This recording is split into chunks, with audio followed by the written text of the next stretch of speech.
Welcome to the Hdfc Life Insurance Company Limited earnings conference call. As a reminder, all participant lines will be in the listen-only mode, and there will be an opportunity for you to ask questions after the presentation concludes. Should you need assistance during the conference call, please signal an operator by pressing star then 0 on your touchtone phone. I now hand the conference over to Ms. Vibha Padalkar, MD and CEO of Hdfc Life Insurance. Thank you, and over to you, ma'am. Thank you, Sagar. Good evening, everyone. Welcome to the earnings conference call for 9 months ended December 31st, 2024. The results, which include the investor presentation, press release, and regulatory disclosures, have already been made available on our website and the stock exchanges. I have with me Neeraj Shah, Executive Director and CFO, Vineet Arora, Chief Business Officer, Distribution, Data and Technology, Ishwari Murugan, our Appointed Actuary, and Kunal Jain, Senior Vice President, Investor Relations and Business Planning. Turning to the key highlights of 9 months FY25. Starting with our operating performance, we registered a healthy growth of 22% based on individual WRP for 9 months FY25, outpacing private industry and overall sector growth of 19% and 14% respectively. Our market share in the overall sector expanded by 70 basis points to 10.8%, and our market share in the private sector stands at 15.3%. We have witnessed both ticket size and volume expansion during this period. The number of policies sold has grown by 15%, outperforming the private sector's growth of 9%. The average ticket size has also grown by 8% during 9 months FY25. Over 70% of the customers acquired during this period are new to HDFC Life, demonstrating progress towards our objective to expand our customer base. Retail sum assured has grown by 22% year-on-year for this period. We continue to clock secular growth across Tier 1, 2 and 3 cities, with number of lives insured crossing 36 million during 9 months FY25. Moving to product mix, individual APE in 9 months was composed of ULIPs 37%, non-par savings 35%, participating policies 18%, term 6%, and annuities 5%. ULIPs continue to remain range-bound for us so far this year. Non-par savings products sustained their strong growth, growing by 55% year-on-year. Retail protection continues to grow well, with APE for 9 months clocking a growth of 28%. Credit Protect growth has been tepid due to slower disbursements among specific partners and the MFI sector in particular. However, we firmly hold our position as market leader in this segment. Momentum was sustained in rider attachments both on individual as well as group policies. Annuity and protection together contributed 44% to our overall new business premium. We are happy to introduce our latest offering in the participating category, Click to Achieve Par Advantage, which provides flexibility to the customer to customize and combine plan options, policy and premium paying terms, along with policy continuance benefits for single and joint life. On the surrender regulations, we have largely closed our discussions with all our distributors and rolled out a combination of measures including deferred commission payouts, clawback of commission and reduction of commission. We are happy to share that we have been able to equitably share the impact between us and our partners. Moving on to key financial and operating metrics. Value of new business for the 9-month period was rupees 2,586 crores, reflecting a 14% year-on-year growth. New business margin for the 9-month period was 25.1%, with a compression mainly attributable to changes in product mix in line with macro trends. Our embedded value grew by 18% and stood at rupees 53,246 crores as on 31st December, delivering an operating return on embedded value of 16.0%. We ended the quarter with a comfortable solvency ratio of 188%. Profit after tax grew 15% year-on-year to rupees 1,326 crores, driven by an 18% increase in profit emergence from our back book. Renewal collections grew by 12% year-on-year. 13th and 61st month persistency stood at 87% and 61%, an increase of 110 and 780 basis points, so 780 basis points respectively. Next on distribution, all channels registered healthy double-digit growth. Our counter share at HDFC Bank has remained stable at close to 65% in 9 months FY25. We are focused on building a profitable, high-quality agency franchise and are happy to report that protection business sourced by this channel grew more than 2x when compared to our overall growth in protection of 28%. On subsidiaries, HDFC Pension continues to be one of the fastest growing pension fund management companies in the industry, enjoying a market share of 43.2% and an asset under management of rupees 1.06 lakh crores. We are pleased to inform you that HDFC International has maintained an insurer financial strength rating of BBB from S&P Global Ratings and has received a B++ rating from AM Best Ratings. On other updates, we are excited to announce the partial deployment of the first phase of Project Inspire, which includes the group business module. We expect our partners and members covered to avail of benefits such as automated member onboarding, issuance of certificates of insurance, straight-through claims processing, payouts, and real-time communication. We were recognized as India's top 50 best places for women by Great Place to Work. We also featured in Business Today's BT 500 list of India's most valuable companies, demonstrating our commitment to creating value for all our stakeholders. In closing, we remain focused on achieving our full-year outlook on APE and VNB growth. We are committed to adapting to the evolving market and regulatory landscape with agility and resilience. This includes continued investment in distribution, tech, and customer-centric product innovations to deliver long-term value for our stakeholders. For a detailed overview of our results, please refer to our investor presentation. We are now open to any questions from participants. Thank you very much. We will now begin the question and answer session. Anyone who wishes to ask a question may press star and 1 on your touchtone phone. If you wish to remove yourself from the question queue, you may press star and 2. Participants are requested to use handsets while asking a question. Ladies and gentlemen, we will wait for a moment while the question queue assembles. A request to all the participants, please restrict your questions to 2 per participant. If you have any other follow-up questions, you can rejoin the queue. Our first question comes from Avinash Singh from Emkay Global. Please go ahead. Yeah, hi. Thanks for the opportunity. Great set of numbers, particularly that margin holding up amid the surrender regulation is pretty much comforting.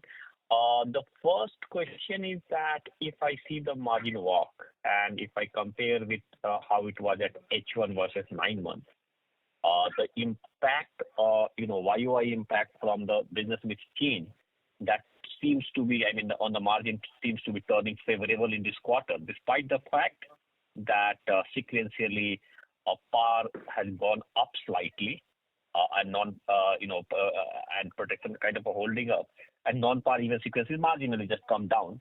So is it to do with that, okay, you have adjusted your guaranteed rates to reflect the new realities and that has helped you kind of recoup whatever margin you had lost some bit in last quarter on the non-PAR products? So if you can just help that, okay, how you have adjusted your guarantees, that has helped. That's one. Second bit is on, if I see your kind of this new business strain, that seems to be growing again, very much similar, but I like 18-20% kind of a rate YOY in the 9 months. So just to understand that, which are the segments sort of that is kind of driving this new business strain? Is it just because the non-PAR is increasing as compared to last year? So yeah, that would be, and related to that, if I go to your sort of accounting kind of surplus disclosure, and if I look at 9 months, I'm not excited about quarter, the non-PAR individual and group life surplus in the 9 month is turning a significant negative number vis-a-vis last year it was positive. So I mean, what are the sort of a factor that's underplaying here? So these are my three questions. Thanks. Yeah, hi, Avinash. On your question on margins, we just start with basically what's happened on a 9-month basis from last year to this year. We started at last year was about 26.5. Currently, we're reporting 25.1. The significant change is on account of product mix. That's primarily visible in terms of what you see on the unit link front from 32% last year to 37% this year. That's largely what is driving this change. The other factor is really the implementation of the surrender value regulations. We're basically talking about on a 9-month basis a 10 basis points impact, and on a quarter basis about 30 basis points impact of the surrender value regulation implementation. So these are really the two big changes on a YOY basis. If I were to just quickly talk through what's happened sequentially, because that will also, completely make it clear in terms of, what we had spoken about last time as well. So the number for quarter 2 last year appeared as about 24.3%. We had basically called out lag in repricing, and that is to the effect of about 110 basis points. So the starting point really is about 25.3, 25.4%. And as such, the margins are expanded by about 60 basis points if you were to look at it from that perspective. And that is largely on account of our inherent product margins a lot better now, especially on the unit-linked segment, because of two reasons. One is our persistency has improved significantly, and second is our level of protection that we are able to attach on unit-linked products is a lot higher than what it was in the prior period. This is obviously offset by the surrender value impact of 30 basis points that I spoke about. So on a net basis, we are talking about 24.3 going up to 26, or if you were to actually just normalize last period's number to 25.3, then it's about 60-70 basis points delta. Yeah, got it. Okay. Thanks. The other questions, yeah. Thank you. Good. The next question comes. The growth in the new business strain is around 13%. Sorry, Avinash, are you there? I think he's dropped off. Yeah, okay, let's move to the next question. The next question comes from Madhukar Ladha from Nuvama Wealth Management Limited. Please go ahead. Hi, good evening. Congratulations on a good set of numbers. Just a couple of questions, I think. We see growth in this quarter, particularly in individual APE, has slowed down. So, and definitely for non-par savings, I think that's a product line where growth is not there. And the other thing also, even protection, I think, is a little bit flattish. So, can you give us some color as to, what is happening to broader growth? Second question would be, what has been the share of Hdfc Bank? What is our counter share in Hdfc Bank? And, there's been a lot of noise around primary bank's contribution. Some color or some sense around that as to, what would your sort of comments be on this current environment and this current talk that we seem to get in the media? And I think the entire investor community and analysts are slightly worried about this. So some sort of sense of there would be helpful. Yeah, hi, Madhukar. Vineet will answer your first couple of questions on growth and H Bank counter share. I'll take the last question in terms of the noise. Yeah, hi, Madhukar. So I think the growth, the way we see it is, it's largely in line with how the private industry has moved, and slightly better than the overall industry. So we don't really see a very big concern about the growth slowdown, and no particular channel has shown this kind of a slowdown. It's more, let's say, holistic. Some base impact has come in from last year, and it's more holistic and it's in line with the industry movement. Coming specifically to H Bank, our counter share is steady. we have been in this range of close to 65%, and that's where we are staying in that range. We don't see an impact on the counter share in HDFC Bank because of any of these noise that you were referring to. It remains the same. So I think that should answer your first two set of questions. Over to the last part. Yeah, on this bancassurance related commentary, we've only heard it from media sources. We haven't heard anything at all from our regulator. At the same time, mis-selling, if mis-selling is the purpose, then mis-selling complaints is something that we anyway work on. And overall for the sector, bancassurance mis-selling is actually lower than perhaps some of the other channels, but there's always scope for improvement. Now, our focus has been on growing both agency channel or proprietary channel, which includes agency and direct, as well as tie-ups with other banks. And we have been fairly successful in doing that. Now, from a bancassurance perspective, I think agency and broking and so on will be something that our focus will continue. And also, in terms of some numbers, our bancassurance, if I were to look at from an overall business perspective at a company, new business at the organization, it is only 35%. And HDFC Bank is about 1/4. This, of course, I'm including credit life business and all our businesses in, because really if the intent is to bring down in terms of concentration risk, then that's something that these are the numbers.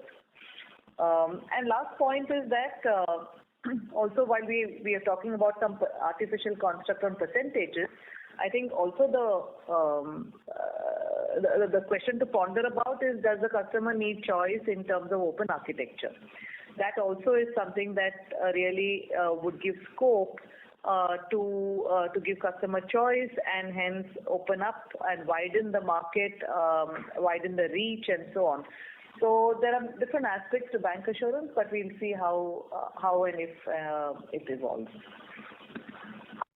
Right, got it. So, and my last question, in the EV walk, our economic variance has reduced from the last quarter's numbers. I presume obviously this will be mainly a result of the equity markets coming down. Can you give me a split of the equity and fixed income breakdown of this? Yeah, for the 9 months ending December, the economic variance is mainly coming from the fall in the interest rate, because the equity markets have on the 9-month basis the performance is around 8%, which is in line with the expectations. So there is no positive variance from equities in the 9 months, but yes, in the 6 months we had a positive equity performance, which was reflected in the higher investment variance that you saw in the EV walk for September. Right, got it. No, understood. Thanks a lot and all the best. Thanks. Thank you. We'll take the next question from Avinash Singh from Emkay Global. Please go ahead, sir. Thanks for taking it back. Just those couple of questions. One that at first, I mean, what is driving this new business strain for the 9 months? I mean, is it again the change in product mix more towards this year or non-par, that sort of a driving?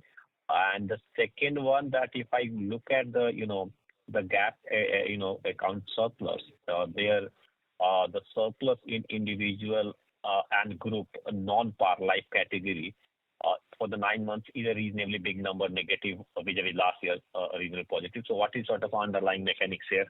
Thanks. So if you look at the growth in the new business strain, it's only 13% for the 9 months, which is in line with the new business growth. And the EB surplus has grown by 18%, which is in the range that we have always explained.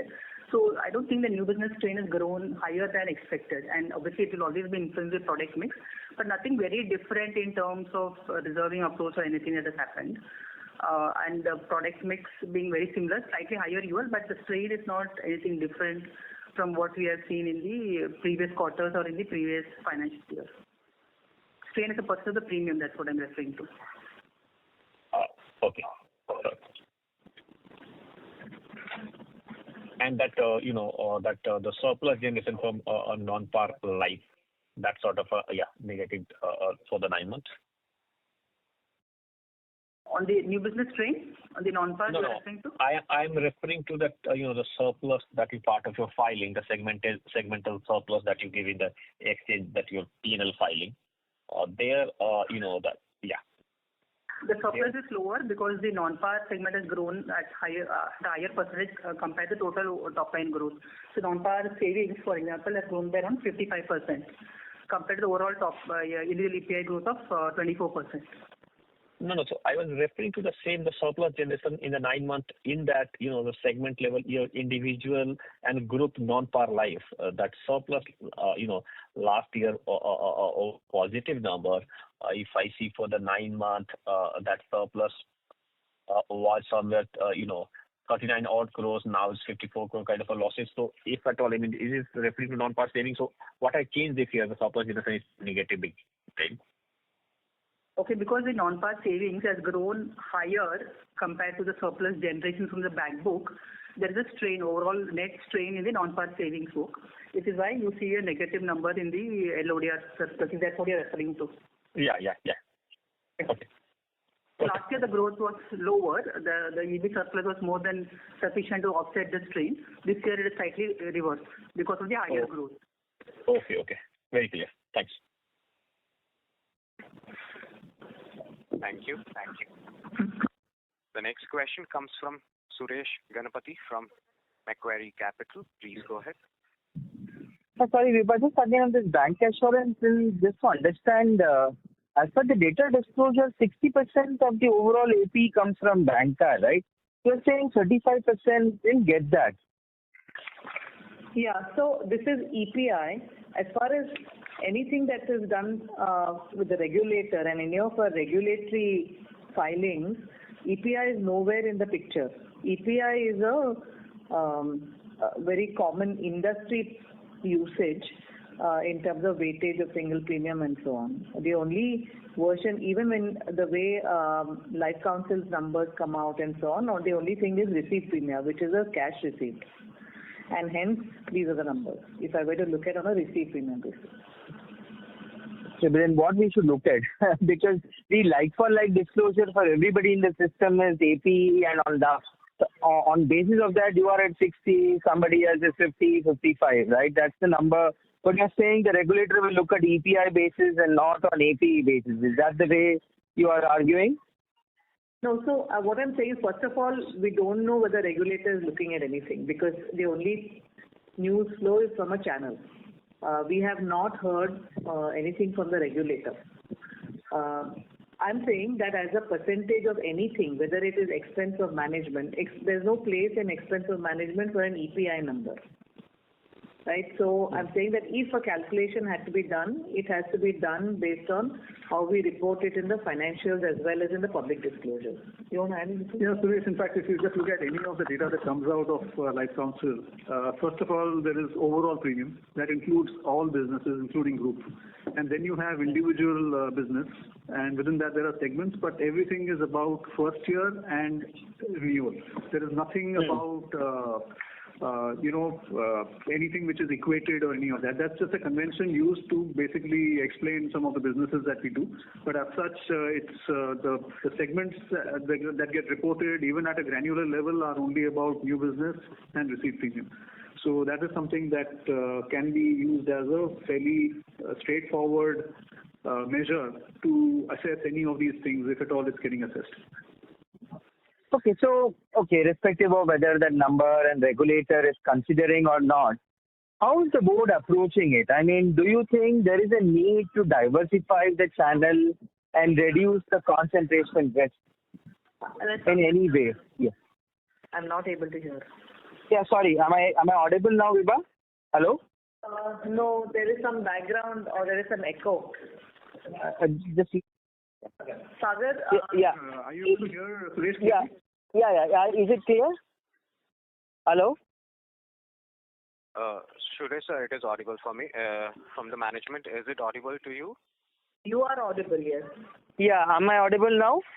Yes, you are. Yeah. Okay. No, so what I was arguing here is there a thinking or a thought process of the board as well as the management say that, look, I think it's always better to reduce the concentration risk of any channel structurally And within that also, for example, a dependence on HDFC Bank or whatever partner you're talking about. So ideally speaking, you want to distribute and diversify the channels. So longer term, you'd be focusing perhaps much more on some of the other channels. Is that the thought process that you guys are considering? So that has been the case even without this news flow, Suresh, that diversification. And if you look at our investor presentation, one of our core stated strategies has been this, and we've also talked about growing agency channel very specifically. It's more in recent times that the number has gone up to some extent. It's not just that bancassurance has gone up, but for various reasons, including tax changes, that was one of the single biggest reasons for our agency channel over the last couple of years being a tad weaker than normal. So nothing really in terms of that this is causing a change in strategy and so on. Nothing. So if you were to look at slide 10 of our investor presentation, and this is at least for the last 7-8 years to my memory, you'll find the same slide, which is when you see point number 2, it says diversified distribution mix. So it will just be sharpening that, accelerating that, and so on, which we will do in the normal course. Okay. And in just sticking to this distribution, just one last question on the liberalization of the agency model itself. I mean, do you think we are a bit too early to talk about that? And, the challenge here is we all, of course, follow a tied agency model. What happens when you try to free that up? Because that's what perhaps is also mentioned somewhere in the amendments to the Insurance Act. Perhaps the news reports are also talking about liberalizing that. What's your view on that? Hi, this is Vineet here. Yeah. So I think it's a little too early, but just from a point of view on how this channel does operate.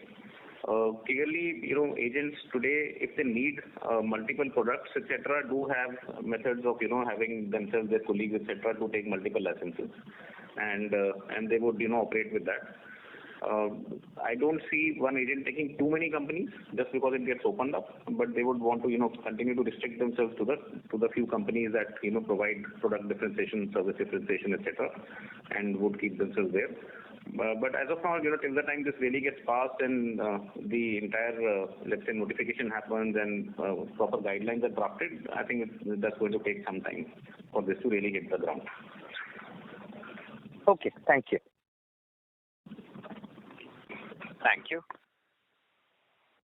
Participants, in order to ensure that the management is able to address questions from all the participants in the conference, please restrict your question to one per participant. If you have any other follow-up questions, you can rejoin the queue. The next question comes from Nischint Chawate from Kotak Institutional Equities. Please go ahead. Hi, thanks for taking my question. This is actually on growth. You mentioned somewhere that, your growth during the quarter, you're broadly in line with the markets. And what we have seen is that, quite a few of the larger peers have slowed down in the last, especially 1 or 2 months. So do you see this as an immediate term impact of the change in surrender value guidelines where, probably some part of the strain has been kind of, picked up by distributors? And in that sense, after fairly strong activity in first half, do you really see next couple of months being soft by the distribution channels? So I think the surrender guidelines, etc. I think was practically because it was an industry event. The distributors and the companies were able to really have a logical discussion and do equitable participation on the entire impact of it. So I don't really think that caused any kind of slowdown. It's largely a base impact at the industry level and our level, which would have led to this. So there is across channels also, like I stated earlier, all channels have contributed equally, and the growth is also broad-based. But do you see sort of similar run rate continuing, or do you expect things to sort of pick up as we go towards the end of the year? So towards the end of the year, we always see seasonality coming in, and that seasonality does help in picking up the run rate. We do expect that to happen in JFM also, to be able to pick up to what we have been guiding as our annual numbers. So I think we do expect that to happen. Sure. And I think from a slightly more medium-term point of view, do you see the overall ULIP shares coming down? Maybe not like in next one quarter, but maybe over the next 4 quarters. Do you see the ULIP share coming down, and in that sense, getting a little bit of a lift in terms of margins? See, there is a close correlation between ULIPs and the markets, and I've seen over the past 1.5 decades that with maybe a 9 to 12 month lag, if markets continue to remain volatile, then the sheen starts coming off ULIPs, and maybe that's how it will pan out again. And that's why, regardless of what's happening in the markets, this is the other stated very core strategy of ours, that balanced product mix is important for this very reason, so that our line doesn't get used to just selling one kind of product that is relatively easy to sell because of the market, but it has to be balanced. So we are not overthinking as to where ULIP might be or might not be, because regardless of, for example, some peers selling over 50% ULIPs, we have remained range bound. And in the past also, when we launched Sanchay Plus, again, we reined it in. And that's what we will do, to some extent, regardless of whatever else is happening. So margins, yes, with ULIPs coming down and ceteris paribus, then yes, that will aid margins. Perfect. Got it. Thank you very much and all the best.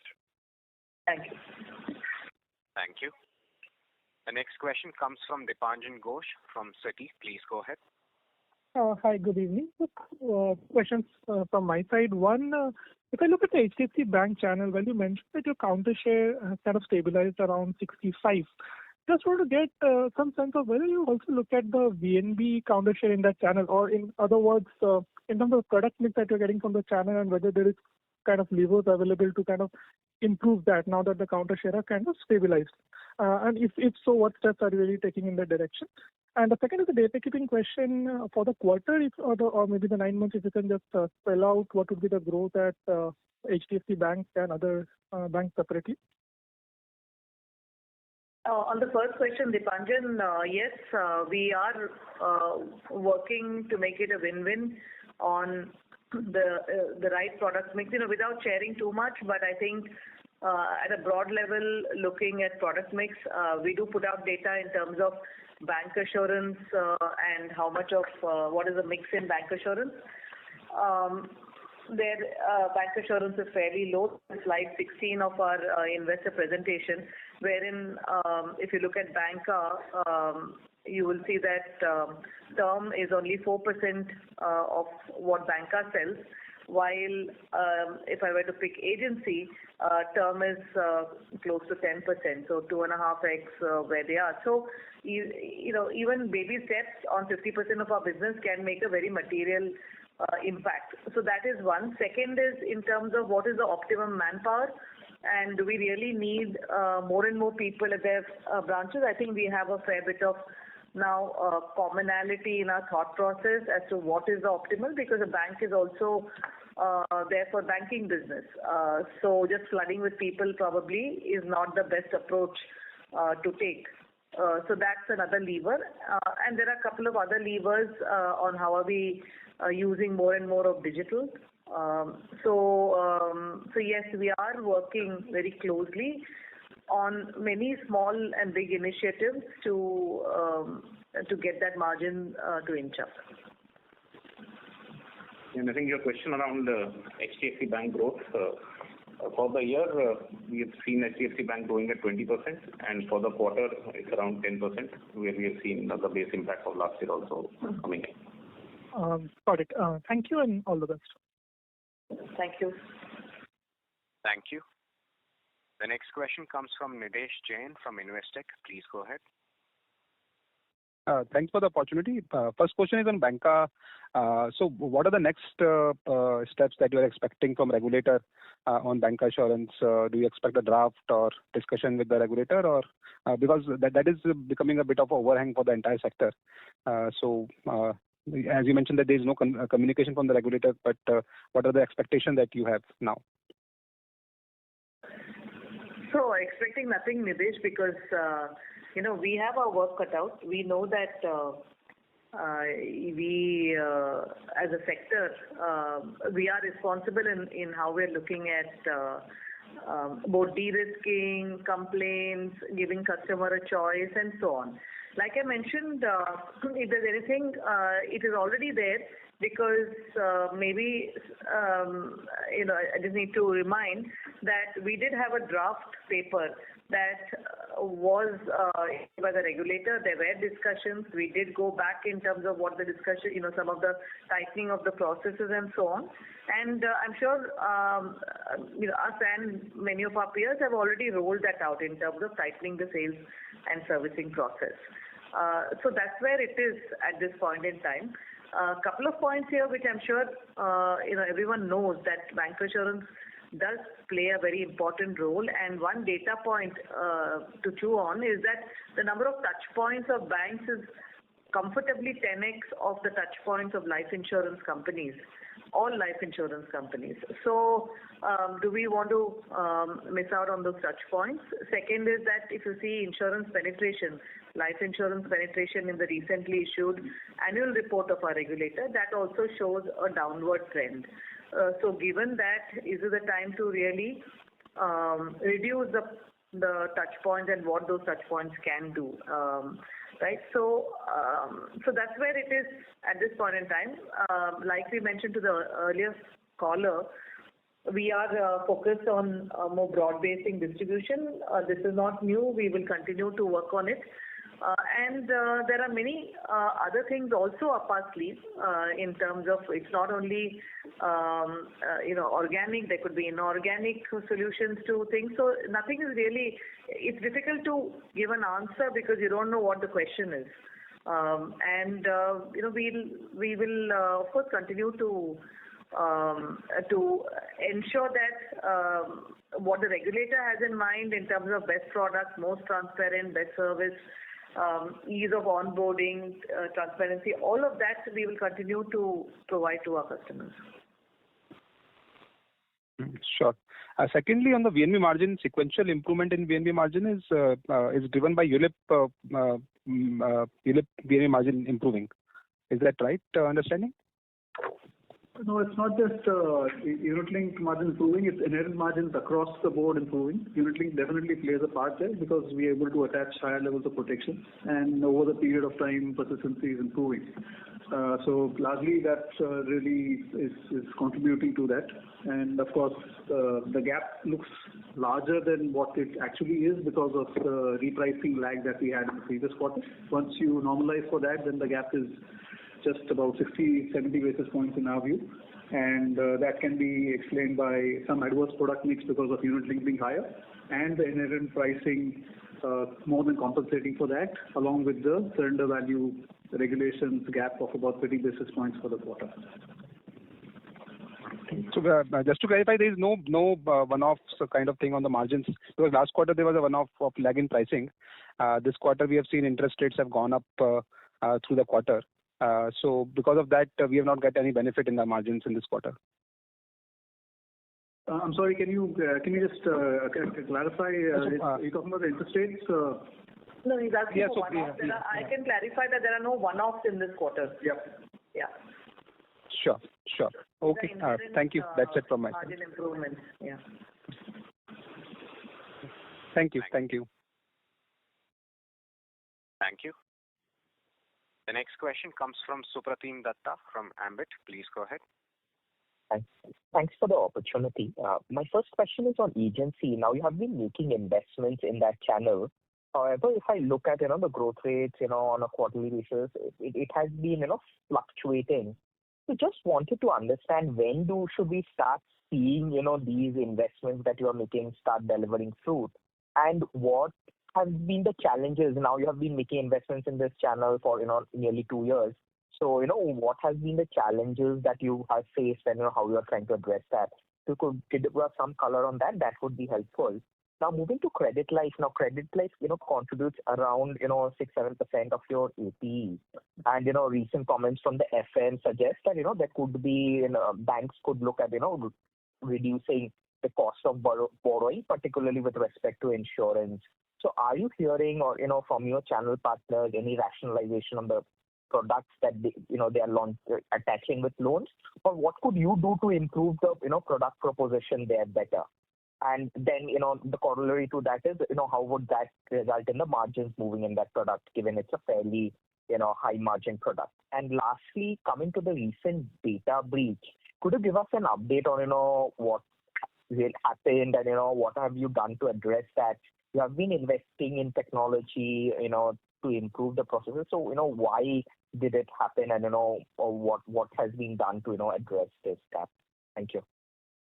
Yeah, I'll take the data breach and then I'll hand it over to Vineet. Nothing further than what we had reported to the exchanges.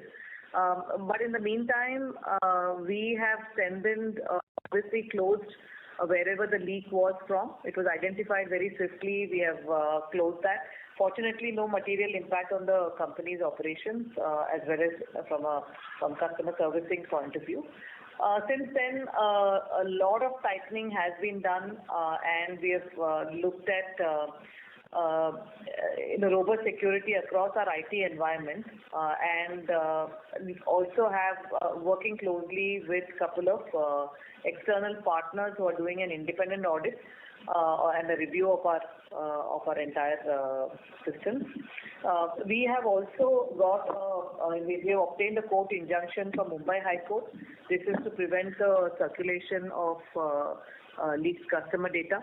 So this is just a preemptive measure that we again obtained very swiftly. So that was fairly reassuring for us while we put in a lot of controls to stem anything further. So we are in that stage now, and we're ticking off each and every aspect of our IT networks, cloud, our APIs, so that we ourselves and the board are fairly reassured that it's fairly watertight. Got it. Yeah. Coming to your question on agency, I think the agency growth this year has been 19%, which is quite in line with what we have grown as an organization. Last year we had seen a lower growth, and that largely came in from the impact that we had on greater than 5 lakh regulation, which changed there, the tax benefit which changed. So that saw some impact, and last channel took some time to recalibrate, retrain all the agents, etc., to pick up products with the new story and everything else. Within that also, we have now been able to really clearly establish a very strong product mix in the agency channel. Term contribution for agency is one of the highest in the organization, so that kind of brings in a good profitable mix for the agency channel as well. UL is a lower than the entire company level at agency channel, and also this entire initiative of attaching more sum assured to UL is also working well on that channel. So I think the investment in agency channel continues. The growth that we are seeing has come back this year, and we are also confident that this investment will result in a good margin as well as higher growth going forward. We have also added a lot of agents in this year. We have also expanded by adding nearly 35 branches this year. And that expansion of branches will also continue. Our mix from not just tier 1 but tier 2 and tier 3 is also high thanks to this channel. Got it. And of credit life? Yeah. So on the credit life, the MFI segment. And the MFI segment has been suppressed because of the NPAs and all the action happening around the banking space and the lending space. So every other line of business in credit life has been stable. We have seen MFI getting impacted as much. Now the question about the noise around cost of insurance over loan, the MFIN guidelines also, which came out I think 2 months back, also very clearly stated that insurance is a critical factor, especially in the segment of MFI, because it helps cover the loan in eventuality. So they also recognizes that, and MFIN also very well articulated that in the entire circular. So it's very much part of the proposition, good for banks, good for customers. It's a clear win-win strategy. And these products today also fit in that bracket of the cost that RBI allows the NBFCs and the banks to charge the MFI customers. So we don't really see an impact. It's a impact more because the total disbursements have come down. Once that cycle starts to come back, the business should also come back. Got it. Okay. Thank you. Thank you.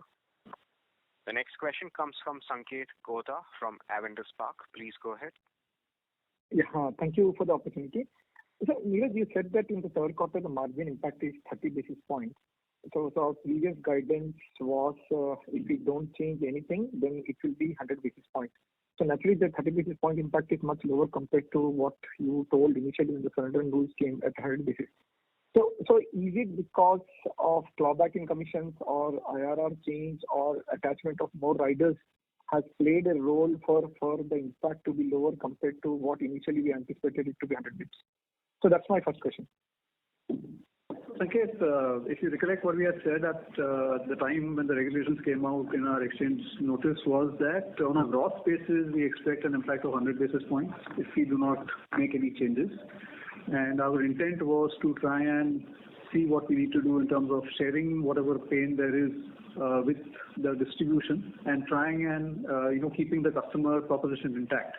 And given that our reliance on the earlier regulation in terms of our profitability was very, very low, as we had shown in one of the slides of investor presentation, we did not really need to touch the customer proposition at all.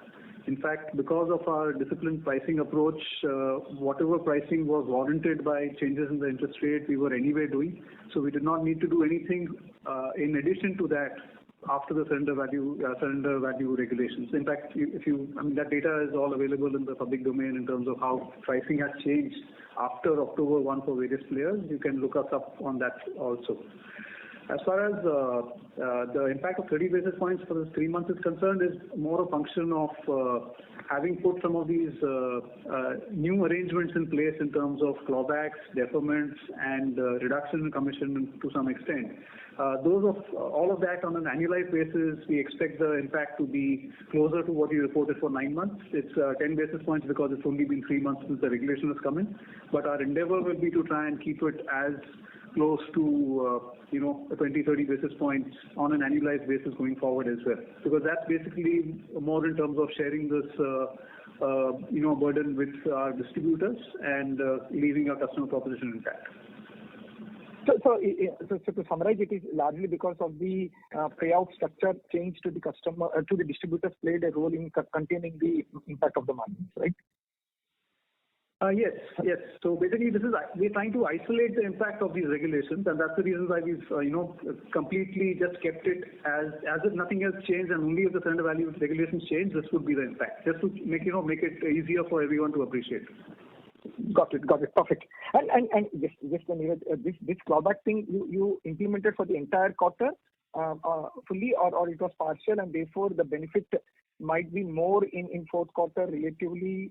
We just wanted to understand that part, whether when we had the second result call, you still mentioned that you were in discussion phase.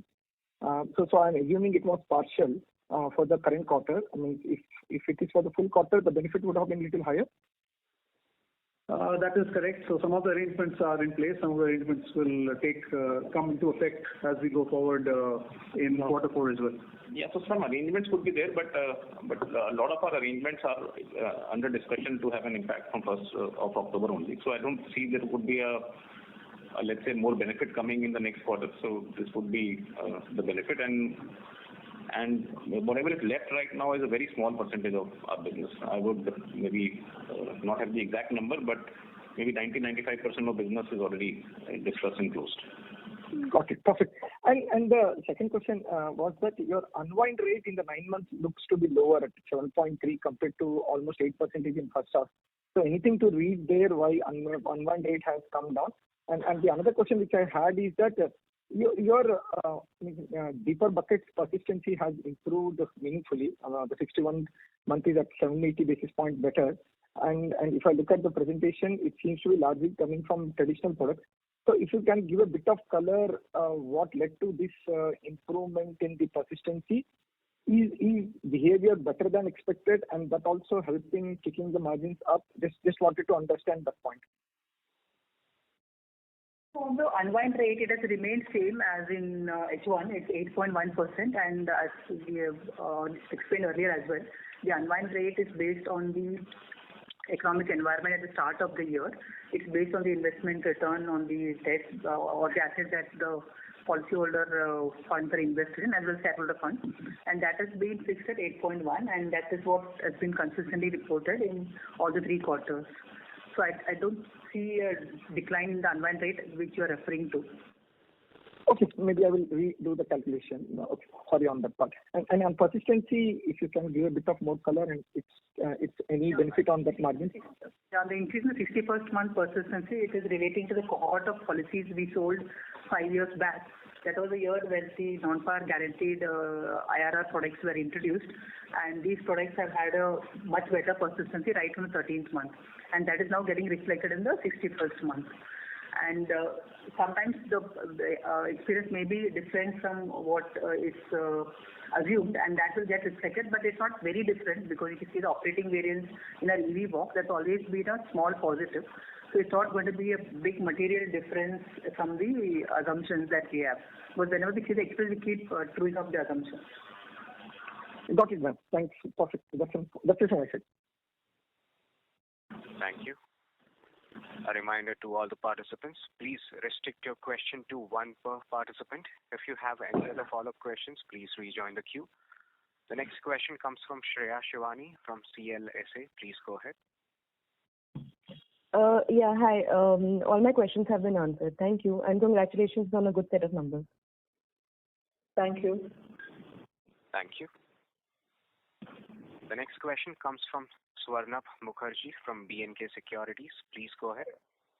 Hi, thank you for the opportunity and congrats on a good set of numbers. I just wanted to understand. I can't hear you. There is a disturbance. I'm not sure whether you're wearing headphones or not. Yeah, is this better? Are you able to hear me better?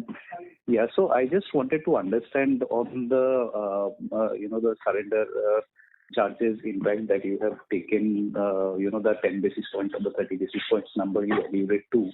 So, what I understood was that this largely factors in the impact of the higher payout. So just wanted to understand that whether you are factoring any kind of change in the lapsation behavior, maybe not immediately, but say 3rd or 4th year down the line of the policy. So whether that is there, and also like over the next next 3 or 4 quarters, would we expect that this number to broadly be remaining in this range only going forwards? So that was what I wanted to understand. And also in terms of the persistency that we were discussing, I think on a 9-month basis, if the number looks fairly strong, it has inched up even in the longer duration cohorts. But if I look at 2nd quarter versus 3rd quarter, that number has come off across cohorts. So just wanted to understand whether there is anything more to read into this apart from the fact that maybe last year, same quarter, the UBIX mix had started to go up. So these were the 2 questions.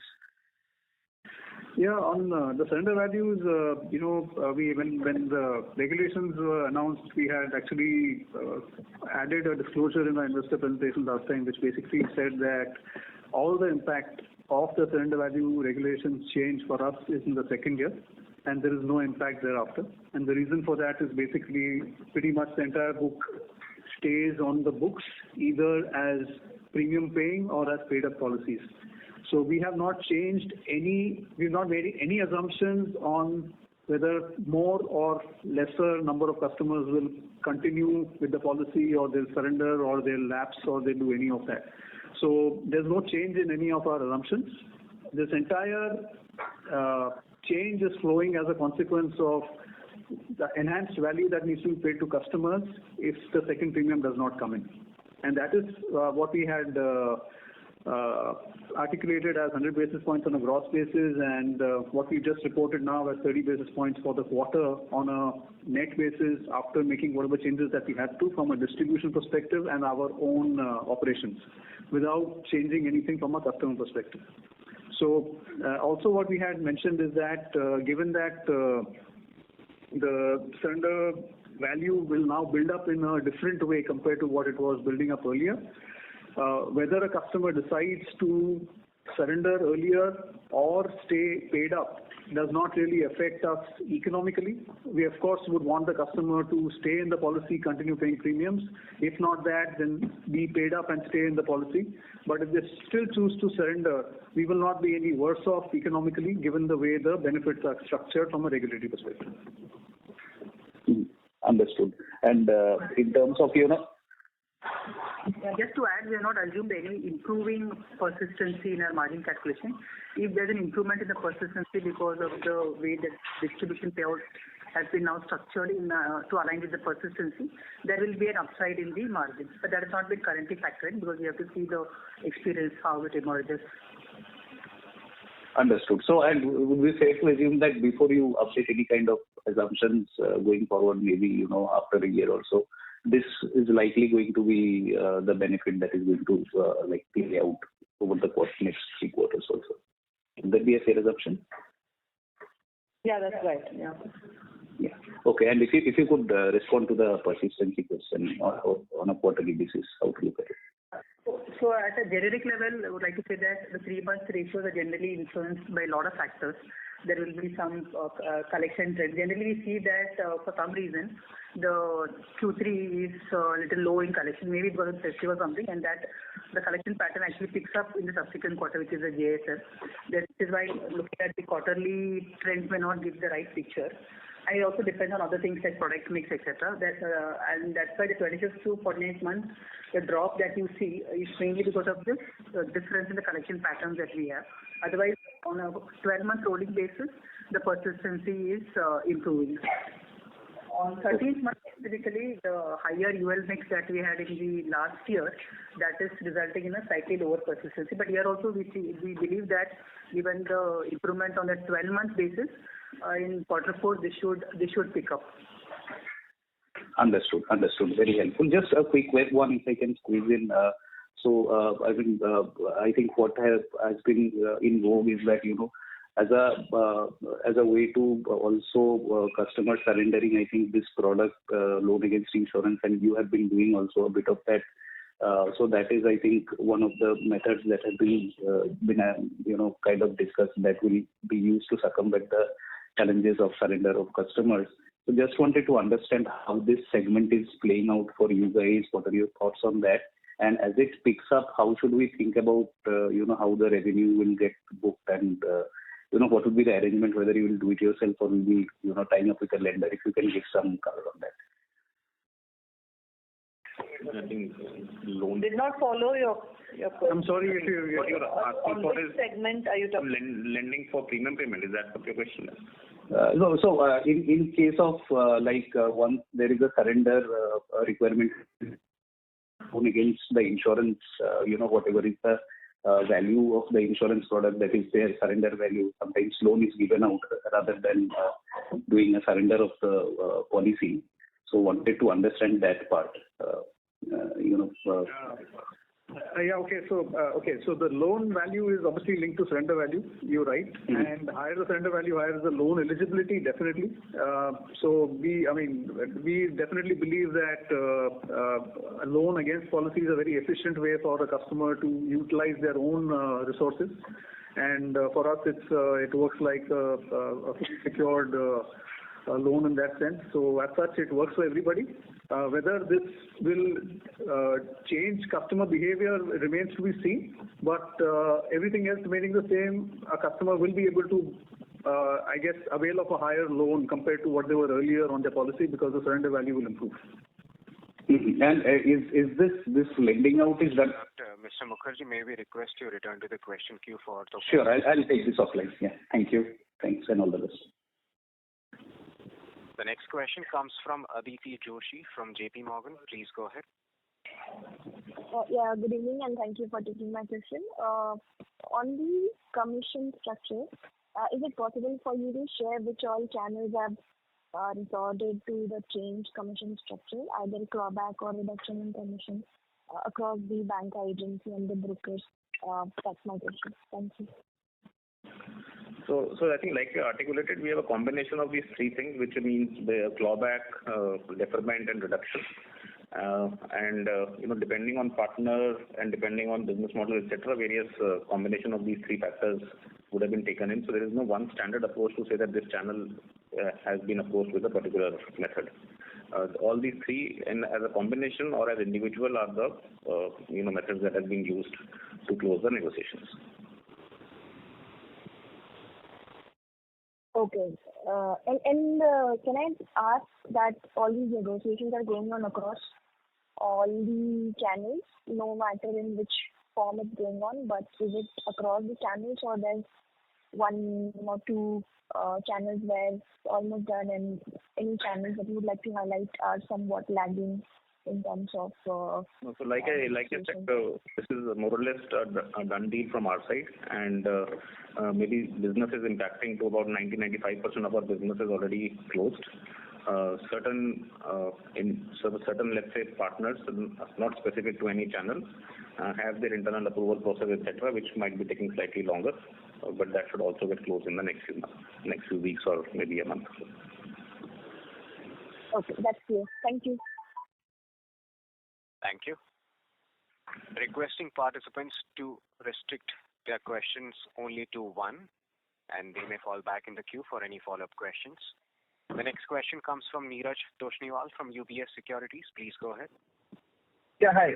Most of my questions have been answered. Just on the competitive density, how do we see things, changing post surrender norms getting implemented? So we see IRR getting maximized and protection going up, but wanted more sense how you are thinking about it.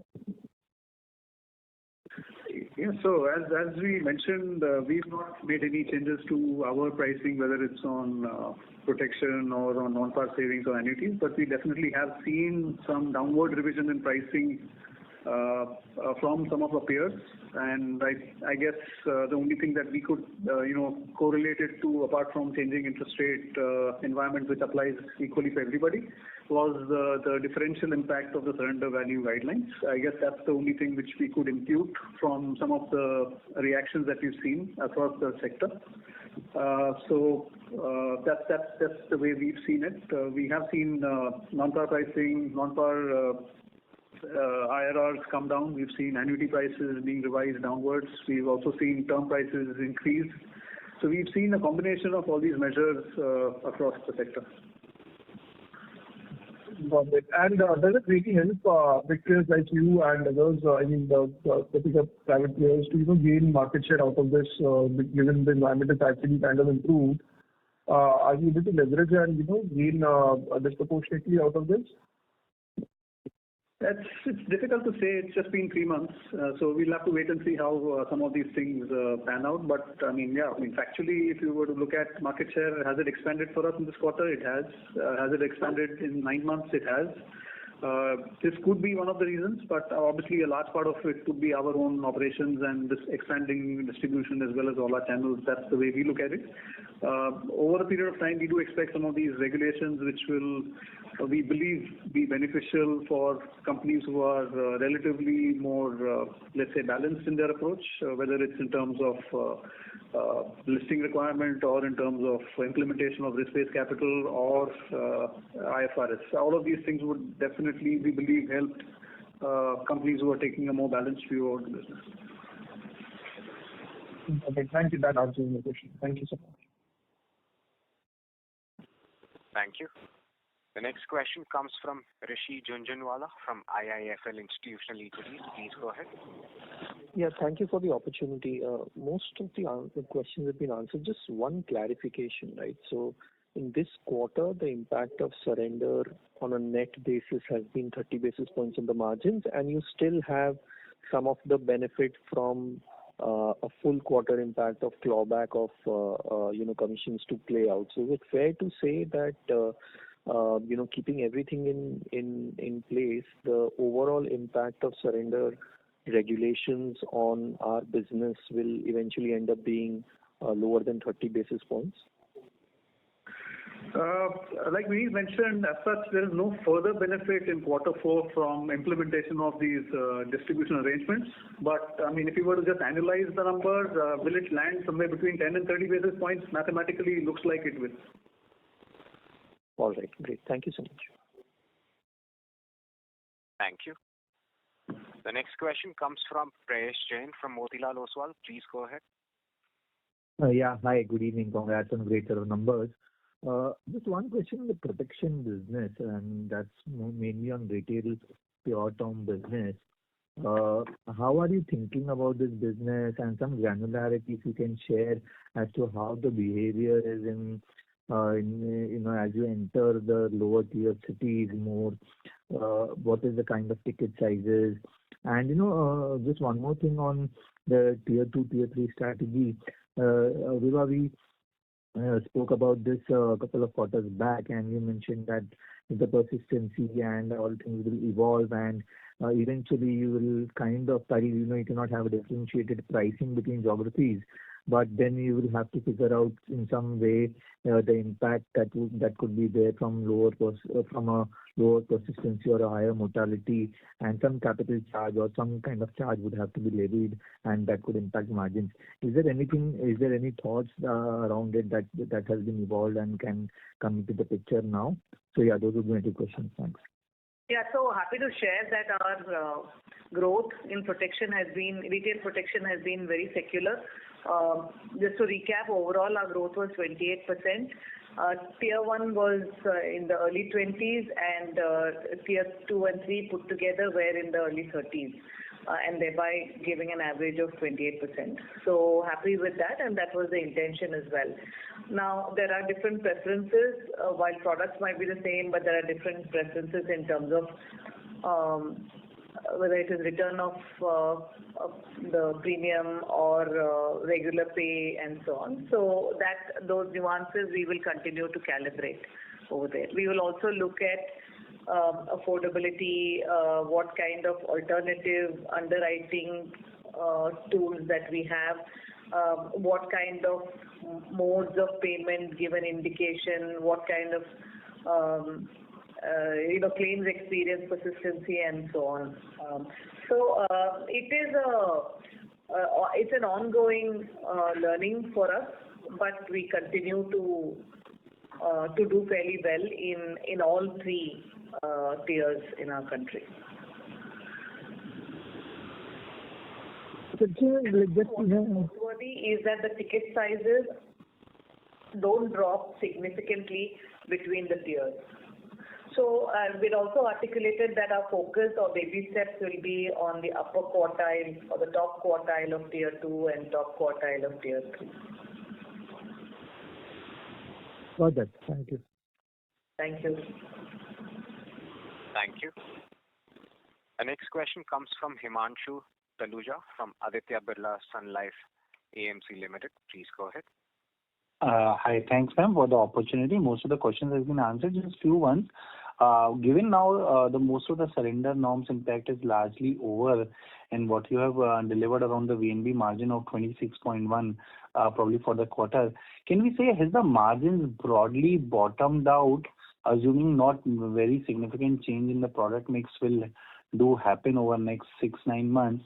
How do you expect this VNB margin trajectory to behave over the near to medium term?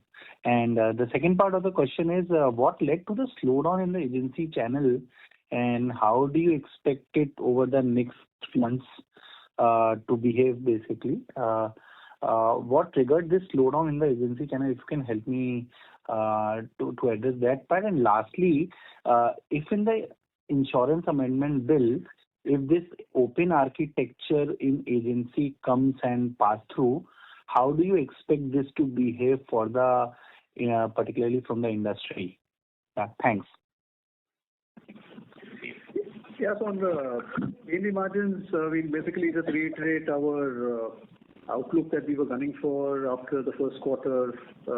We basically said that we will try and get to 18-20% APE growth and try and deliver a VNB growth of upwards of 15%. We believe that is something that is we are on course to deliver that. We've not changed any of our aspirations on that front. And to your question in terms of on a quarterly basis for this year, have the margins bottomed out? I mean, we are still in the quarter, so we don't know, but a couple of things we can maybe look at. One is that we definitely expect the scale of business to be a lot higher in quarter 4 compared to any other quarter in the year. We don't expect any significant deterioration in product mix. So with putting those two together, I guess we can expect margins to be in a similar zone or maybe slightly better. But honestly, that's not something that we are really solving for. What we are solving for is trying to deliver a VNB growth. So we will try and see what growth opportunity is there in front of us, and then we will take a view in terms of what product mix really solves for that, and try and just get to the VNB growth answer. Sure. Yeah, and answering your agency question, I think, and I will repeat my comment there. This year, the growth on agency, we have seen it to be 19%, which is pretty much in line with what we have seen at the organization level, maybe just a tad bit lower. The lower growth from agency we had seen last year, and that was primarily due to the changes which happened on the greater than 5 lakh tax changes, and because the distribution was aligned to that particular product category a lot more, it took some time for them to realign themselves. Sure. Yeah, and anything on this, if open architecture in the agency channel also comes, how do you expect to behave for the industry? And given many of the other players, because we have a lot of unlisted players as well, where the profit pool, they operate in a different profit pool band as well. So overall, how do you expect the benefits to play out if this get passed through? Thanks. So like I said, most of the agents which are top agents for any company and do a reasonable amount of business, they do have within their friends and families, multiple companies' products available for themselves. So I don't think at that segment it will make much of a difference. For the other agents also, I mean, depending on the size of business that they do, if they need multiple products from different companies, I think that will open an opportunity for them to pick up the best suitable product that they might need for their customers. Will it impact us? I don't at this point anticipate much impact because of this. If any, it would have both positives also available to us. So I think once the guideline comes out and the entire operational details have also get notified, we might be in a better position to anticipate or maybe analyze the impact. But as of now, I don't see any impact from this. Sure, thanks. Thank you. Ladies and gentlemen, we will be taking the last 2 questions of the day. The next question comes from Raghuvesh from GM Financial. Please go ahead. Hi, congratulations on a strong set of numbers. So broadly on ULIPs, so we have been selling higher sum assured variants since the last year. So what has changed in this quarter? Are we attaching higher sum assured as compared to 40x, which we were doing earlier, or has the proportion of people, people choosing the higher sum assured variant increased? And if that has changed, is it specific to any channel? So what has happened is that our journey of enhancing the level of protection in all our products, including unit-linked products, started sometime last year. At scale. Of course, the efforts were being made earlier as well, but we started picking up a lot of scale once the unit-linked volumes also started increasing. But of course, they've gone to the next level in this period that has resulted in some of the improvements that we spoke about, both in terms of a higher proportion of business being sold at higher levels of sum assured and rider attachment as well. And within riders as well, I think now we are getting to a stage where people are looking at riders differently compared to when it started out with very low level of coverage that was being sought out earlier. Now things are changing. People are getting more and more nuanced about it. Customers realize that this is a very efficient way of buying more coverage while buying a savings product. So some of these behavioral changes are definitely helping. And also, of course, persistency is improving. So some of these aspects all add up as far as the behavior is concerned. Yeah. So I'll just add maybe one more point there is that our experience of last maybe a year plus has also helped us identify those sweet spots where we get good persistency and a good coverage, and the focus on those spots has increased, which has helped us increase this number. Okay, thanks. And just one yes and no question. So in the old policies before the new surrender norm, you are not seeing any, essentially no people were surrendering after the second year. They were just keeping them paid up. So you are not making surrender profits. Now, even if they surrender, there will be no loss to you. At the same time, there will be no profit, as you said today, right? Exactly. That was the whole objective of, giving you that data point last time, that for us the impact is largely related to whether people pay the second premium or not. Nothing after that. Okay. Yeah. Thanks. Thanks for the answers. Thank you. The next question comes from Prithvesh Uppal from Elara Securities. Please go ahead. Yeah. Hi, sir. Thanks for taking my question. I just wanted a sort of clarification on the first year commission number. That seems to be north of 50% for this particular quarter. So, with implementation on commission deferment and clawback, I just wanted to get some sense on, where that reconciliation is with this number, because it seems higher sequentially. Yeah. Actually, if you were to look at it, we've had changes in regulations that happened over the last year, which basically, if you were to look at our total expense ratio, that has changed from 19.5 to 20.2% in this period. So that basically encompasses all expenses, including what is our cost of acquisition, what is our direct cost and overheads.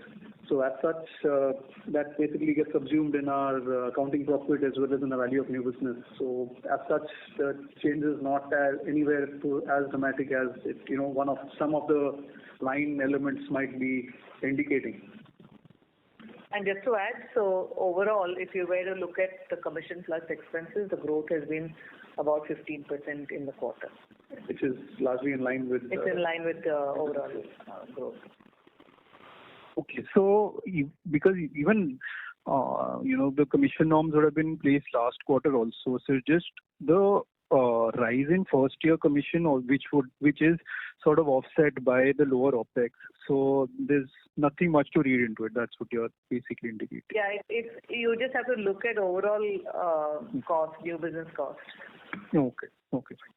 Thanks. Thank you. Thank you. Ladies and gentlemen, as there are no further questions, I now hand the conference over to Ms. Vibha Padalkar for closing comments. Thank you everyone for joining today's call. Please feel free to reach out to our IR team in case of any queries. Have a great evening. Thank you. On behalf of HDFC Life Insurance Company Limited, that concludes this conference. Thank you for joining us. You may now disconnect your lines.